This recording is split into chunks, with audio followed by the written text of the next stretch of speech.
Les missionnaires sont des agents secrets. Les missionnaires travaillent ou représentent l'Occident. Les missionnaires travaillent le plus souvent pour leur gouvernement.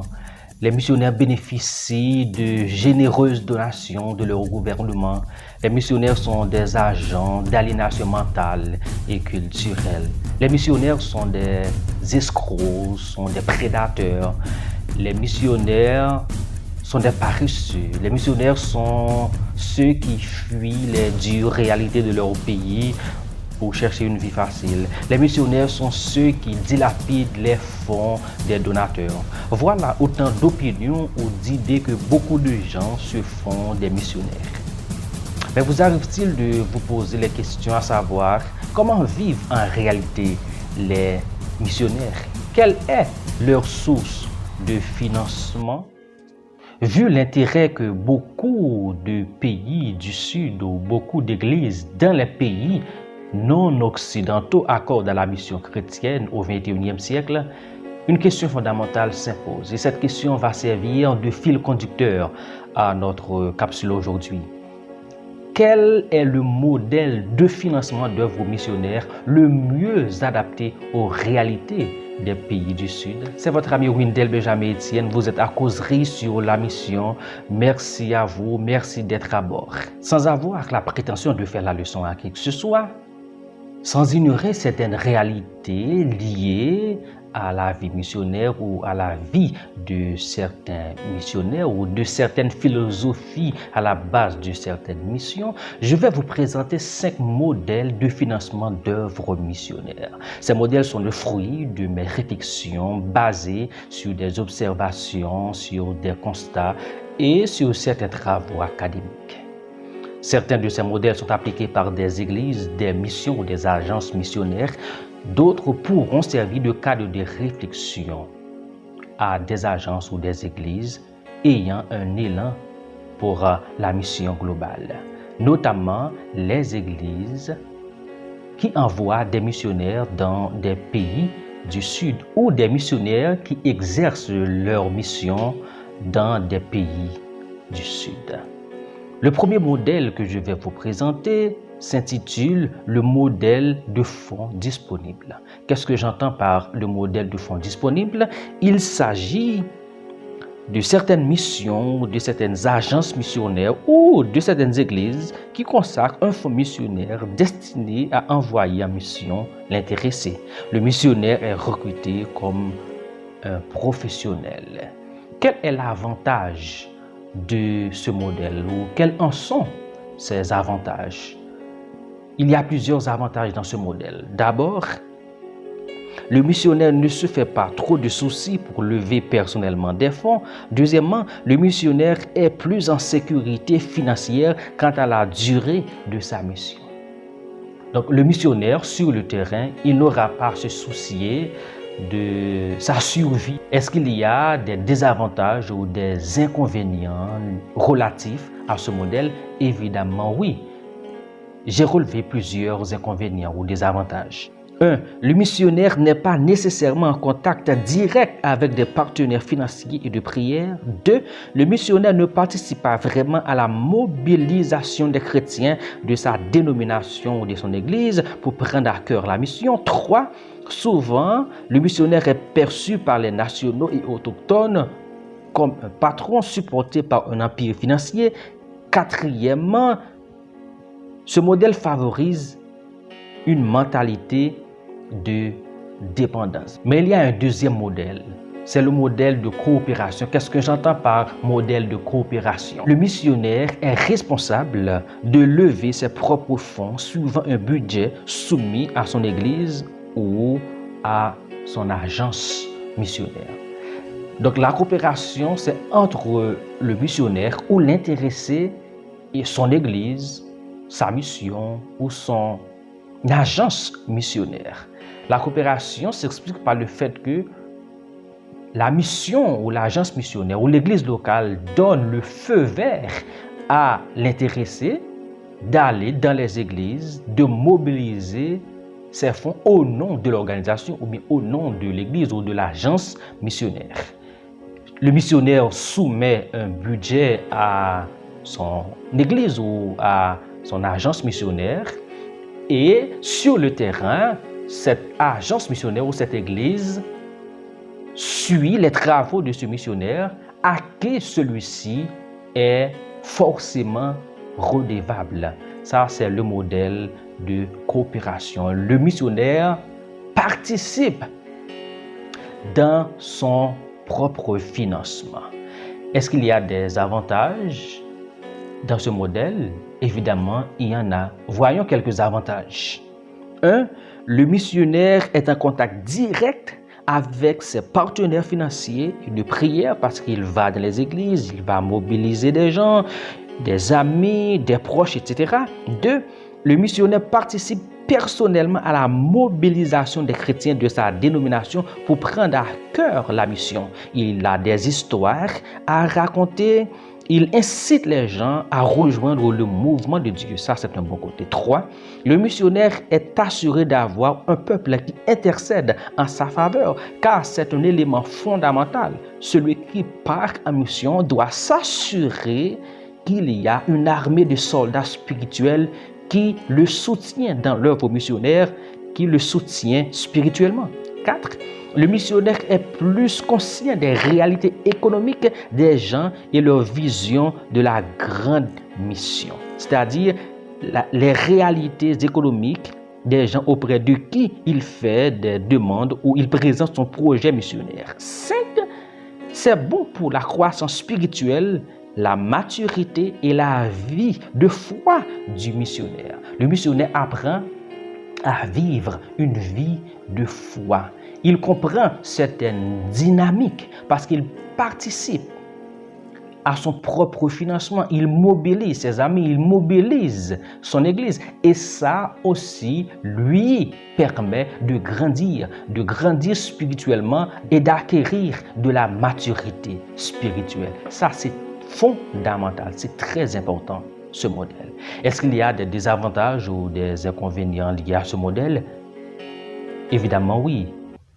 Je n'ai pas honte de l'évangile, je crois donc je parle et je m'engage. Je refuse de gaspiller ma vie et de quitter cette planète sans rejoindre Dieu de son mouvement missionnaire dans le monde, car la moisson est grande mais les ouvriers sont si peu.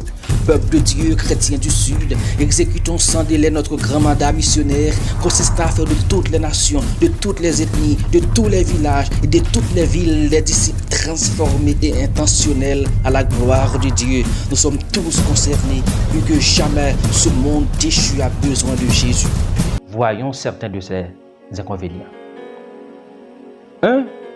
Dans certains endroits, le missionnaire est souvent perçu comme un mendiant, un paresseux qui fuit ces dures réalités ou les dures réalités de son pays. Surtout dans des endroits qui n'ont pas une culture de levée de fonds.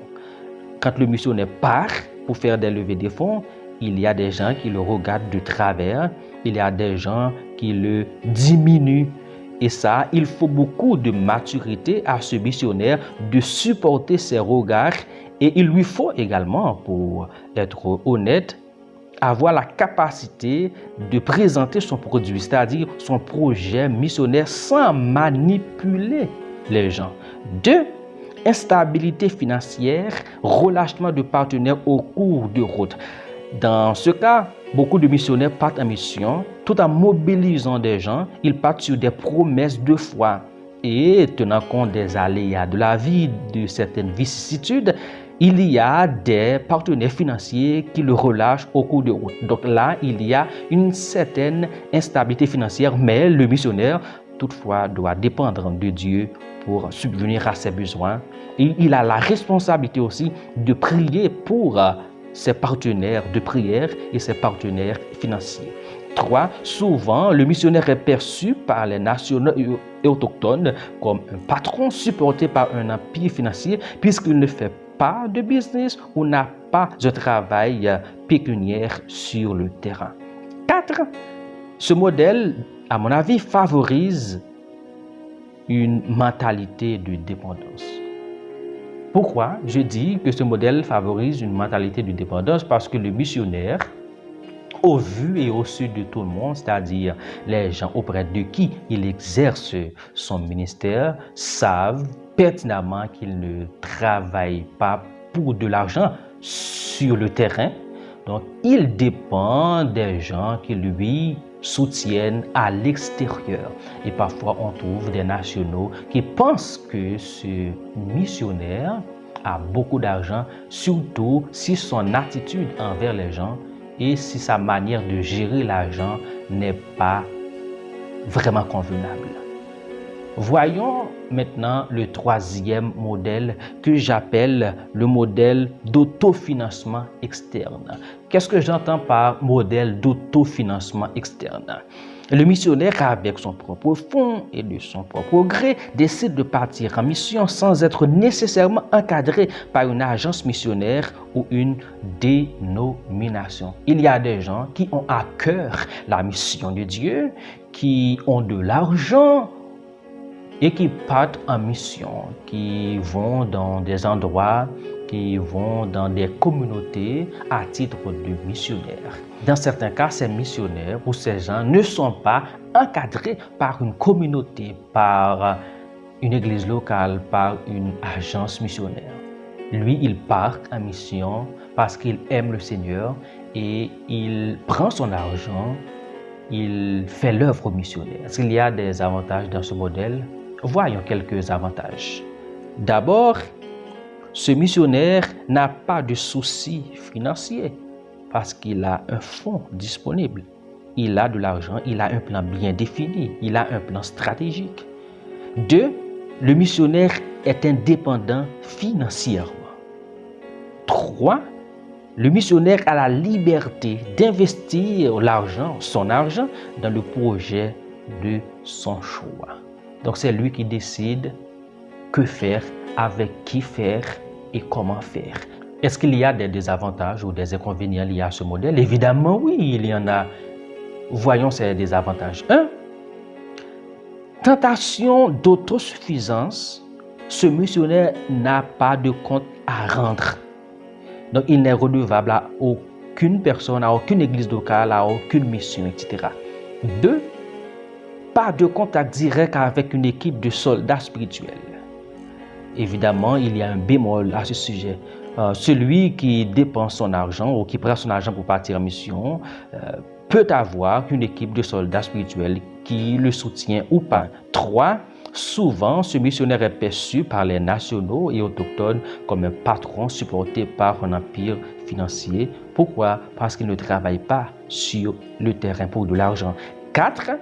Possibilité d'encourager une mentalité de dépendance puisque les gens voient que ce missionnaire dépense de l'argent n'ayant aucune connaissance de ses sources de financement. Ils peuvent penser que ce missionnaire est capable de subvenir à tous leurs besoins. Voyons le quatrième modèle à présent que j'appelle modèle d'autofinancement sur le terrain.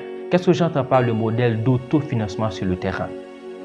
Le missionnaire fait du business, il fait des affaires et travaille dans le pays ou dans la communauté où il exerce sa mission. Dans ce cas-là, le missionnaire n'a pas un empire financier qui le soutient. Le missionnaire n'a pas un fonds disponible pour le soutenir. Le missionnaire n'avait pas au départ des fonds personnels propre pour partir en mission. Il part tout simplement et là, sur le champ missionnaire, il travaille. Il peut travailler comme professeur à l'université, il peut travailler comme commerçant, mais avec une vision missionnaire. Je trouve que ce modèle est particulièrement pertinent.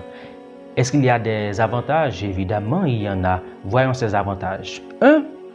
Le missionnaire n'est pas perçu par les nationaux et autochtones comme un patron, un boss supporté par un empire financier parce qu'il travaille sur le terrain, il est sur le terrain, tout le monde sait ce qu'il fait.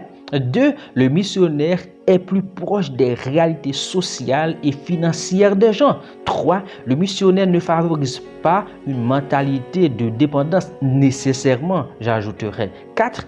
Le missionnaire inspire le travail parce qu'il travaille sur le terrain. Tout le monde voit ce qu'il fait. Les nationaux, les autochtones voient que c'est un rude travailleur. Il travaille et ça peut les inspirer à travailler aussi. 5. Le missionnaire est plus pratique dans sa communication de l'évangile. C'est important. Maintenant, les inconvénients de ce modèle. 1. Le missionnaire souvent ne se donne pas entièrement à la mission. Mais évidemment, il y a un bémol qu'on peut apporter à ça, dépendamment de son champ missionnaire, dépendamment de sa vision, de ses stratégies. 2.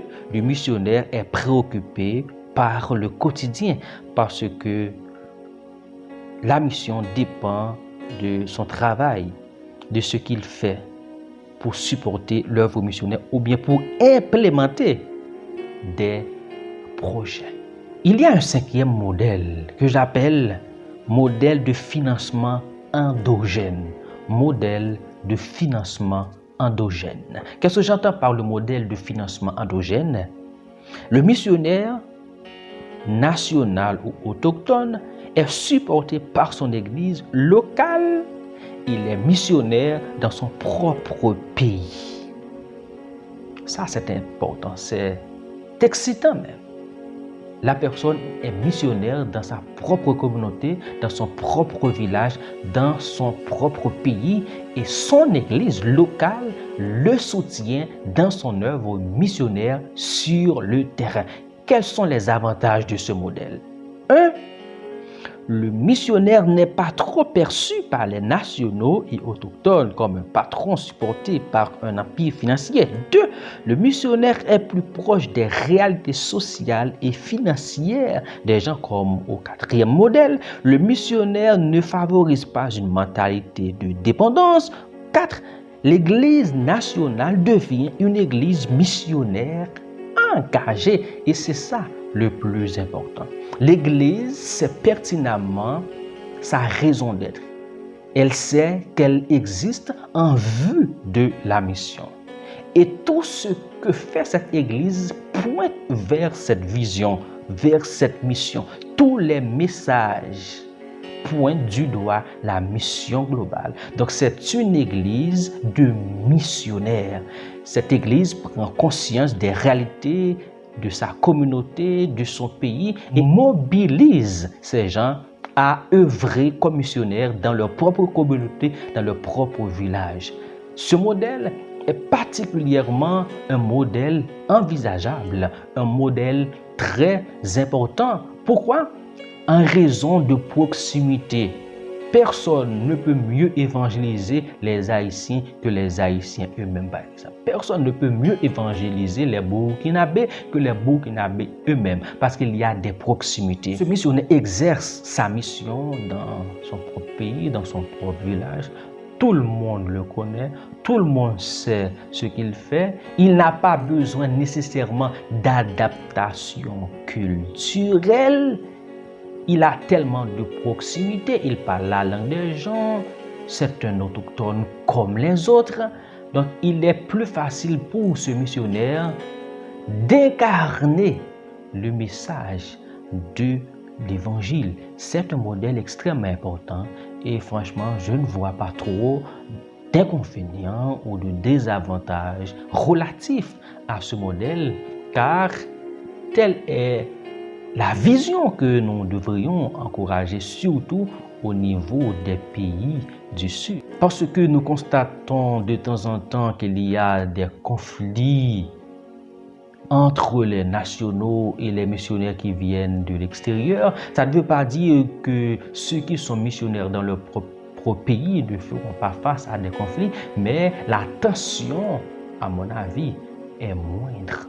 Et je pense que cette Église engagé, passionné pour la mission globale, doit toutefois faire preuve d'intelligence, doit pouvoir faire preuve d'ouverture d'esprit pour avoir une vision plus large. Dans ce contexte, je dis qu'une telle Église doit pouvoir développer de véritables partenariats avec d'autres églises et agences missionnaires nationales et étrangères pour participer à une plus grande échelle dans l'évangélisation mondiale. Peuvent dans ce contexte non seulement se préparer intellectuellement, mais aussi de se préparer à faire de nouvelles rencontres, à faire de nouveaux partenariats sans compromission, bien entendu. Par exemple, un pays comme le Nigeria. Donc, les missionnaires au Nigeria peuvent collaborer avec les missionnaires ou l'Église au Niger pour permettre à l'Évangile d'aller plus loin. Les missionnaires burkinabés peuvent collaborer avec les missionnaires ou bien les églises en Côte d'Ivoire, parce qu'entre ces pays-là, il y a beaucoup de proximité. Donc, il est plus facile à ces pays d'avoir des coopérations en vue de l'évangélisation mondiale. Ça ne veut pas dire que l'Église occidentale n'a rien à faire avec nous. Non. Nous formons un seul peuple, le peuple de Dieu. Nous pouvons collaborer ensemble en vue de la mission mondiale, de l'évangélisation mondiale. Et c'est dans ce contexte que la déclaration de Laouza nous dit: nous affirmons que Dieu veut que son Église soit de façon visible, une dans la vérité. L'évangélisation, de son côté, nous exhorte à être unis, car l'unité renforce notre témoignage, tandis que nos divisions dévaluent l'évangile de la réconciliation. Nous reconnaissons cependant que l'unité d'organisation peut prendre des formes diverses et ne favorise pas forcément l'évangélisation. Toutefois, nous qui partageons la même foi biblique, nous devrions être intimement unis dans la communion fraternelle, dans l'accomplissement de notre tâche et de notre témoignage. Et la déclaration poursuit pour dire: nous confessons que notre témoignage a été parfois déprécié par notre individualisme coupable et par une dispersion inutile. Nous nous engageons à rechercher une unité plus profonde dans la vérité, l'adoration, la sainteté et la mission. Nous préconisons une collaboration intensifiée sur le plan régional pour aider l'Église à poursuivre sa tâche, élaborer des plans stratégiques, s'encourager mutuellement et partager ressources et expériences. Quel modèle de financement est mieux adapté aux réalités des pays du Sud?